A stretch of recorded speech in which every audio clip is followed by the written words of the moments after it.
So what did you want to talk about, bro? I wanted to talk about a few terms that sadly most black boys, black men have never heard, but have experienced or will, especially as the eldest son. Now, I don't have sisters, you do.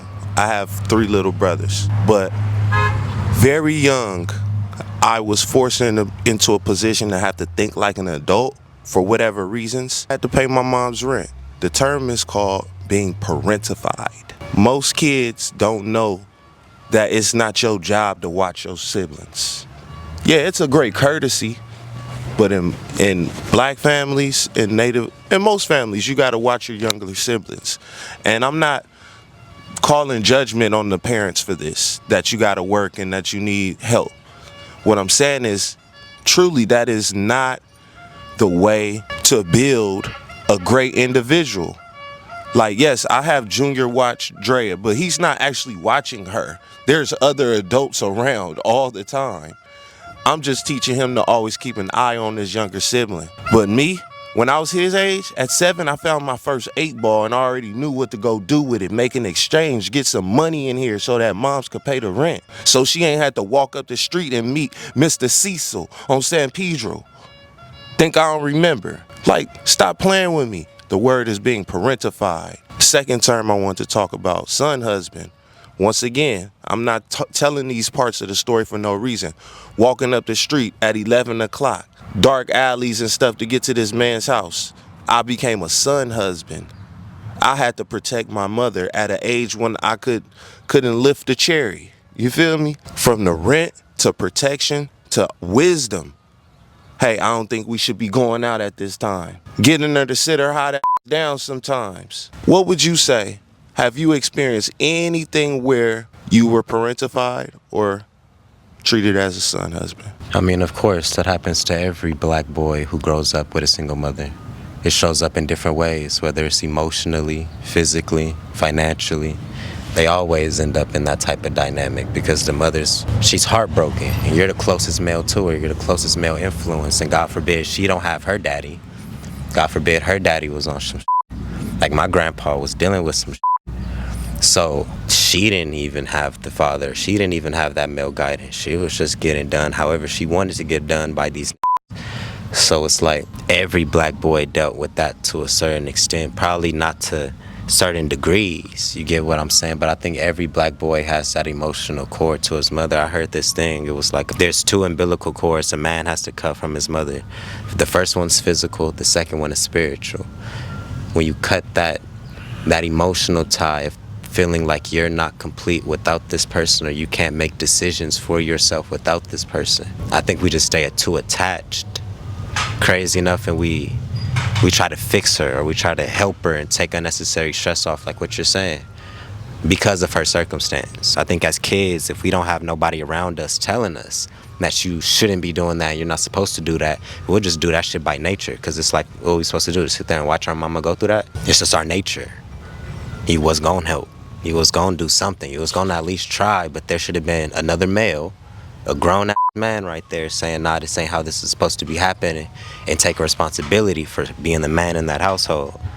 So like the mom's f***ed up and the dad's f***ed up, because if dad was there doing what he was supposed to be doing, mama wouldn't have had the access or the justification to act certain ways and to do certain shit, because she would have also had that guidance.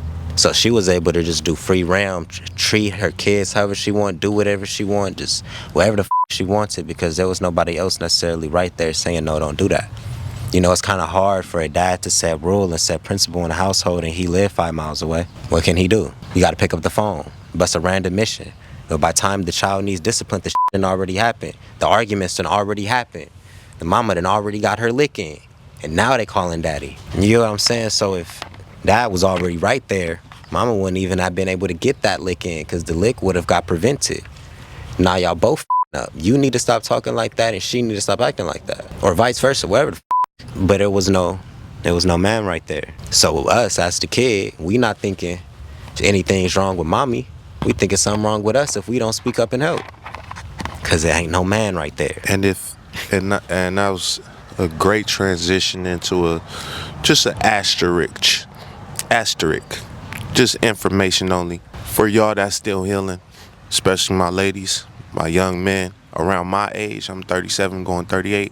So 80s babies, hey, don't blame yourself, bro. Sis. You don't gotta hold it that close.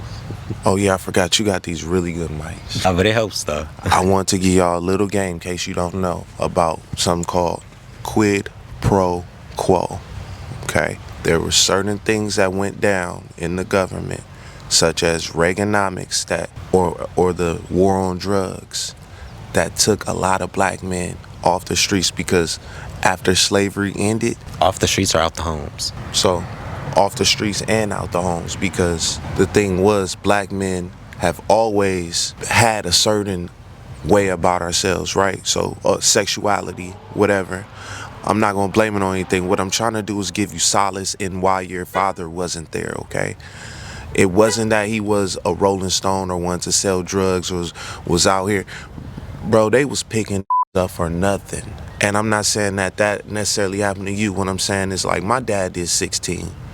You feel me? Like, big chunk of my life. And I blamed him for certain things that happened to me, left me with the wrong people.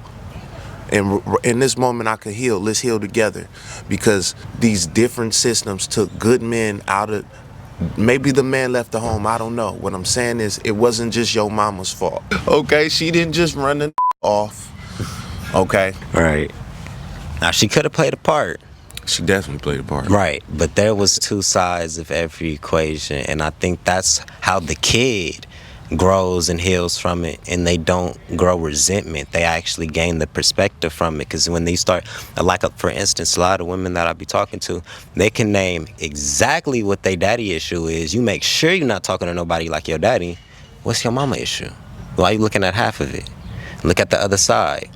Vice versa, we'll be looking at our mama issues and not our daddy issues. What? And it's not like... me.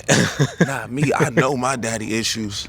That like women. He like girl. That like women, bro. I have that gene, right? I be having to tame that down so I don't become like lustful or a womanizer. Like I know I'm a spirit man trapped in flesh. Hell no, you ain't finna trick me again. I used to fall for it. I used to be out here like one of these creeps trying to pick up a streetwalker. And you want to know the irony of trying to pick up a streetwalker or a woman of the night? You know the irony? If you got a nice car and you black in LA, they don't date you.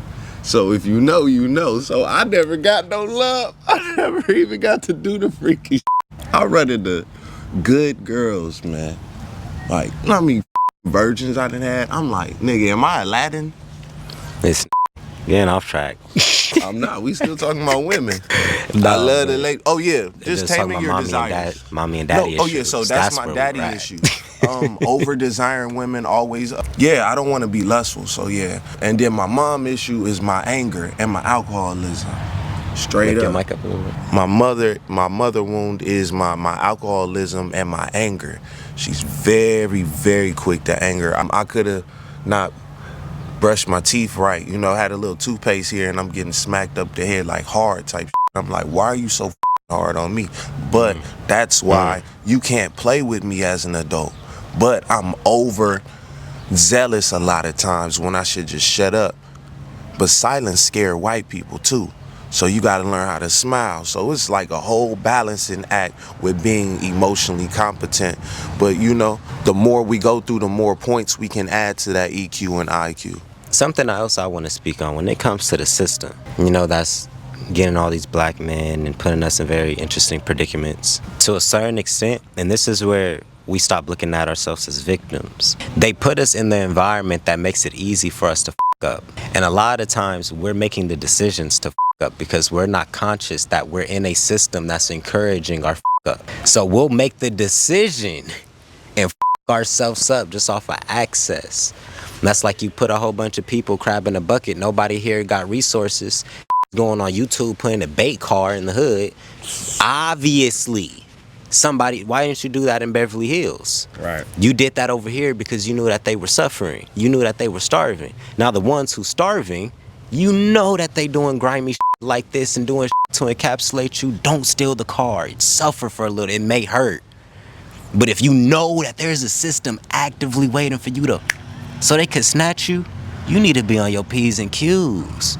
That's why the Malcolms and Kings were a thing. They were not telling you to go to jail.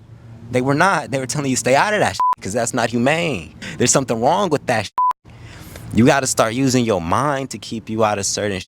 Is what energy, you could view it like spiritual warfare. There's an energy coming over us trying to make us act in ways that the energy knows is going to lead us down a certain path. We're fighting an energy. That's why we feel like we got freedom, but guarantee you fuck up. It only takes 10 seconds to fuck your life up. So you're free until you make the decision. So you need to be conscious of your thoughts and what's influencing your thought processes, you know? They waiting for you to fuck up. I call it the gap in between reaction. The more emotionally competent you are, I realize that it's almost like ultra instinct. Like you see it as the attack is coming. Yep. Or the Bible talks about how like I will make you a stepping stool amongst your enemies. Like basically, the story of my life is I get to see my enemies from across the street, and I could do some foul shit to them. But the test is like, do you spit on the head because you can see them, or you just like you get your giggle and you don't wish no bad on them? You feel me? That's the test. So that's how the Lord blessed me. Man, lost my train of thought, but God is good. Yeah. I think that's it, you know. Yeah, we got off track from the initial thing, but the mother issues, that's some real shit.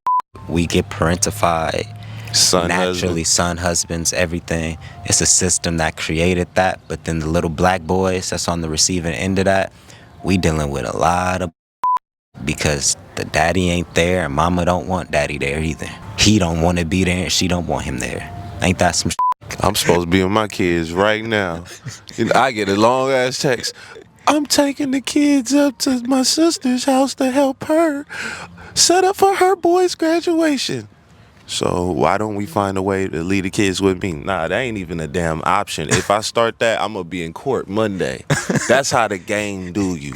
So you learn how to shut the up. It's like, I call it, I don't know if I ever said this public, but I forgot who I got it from, but it's basically been a lion with no teeth. A lion with no teeth. What good am I, bro? Lame mad.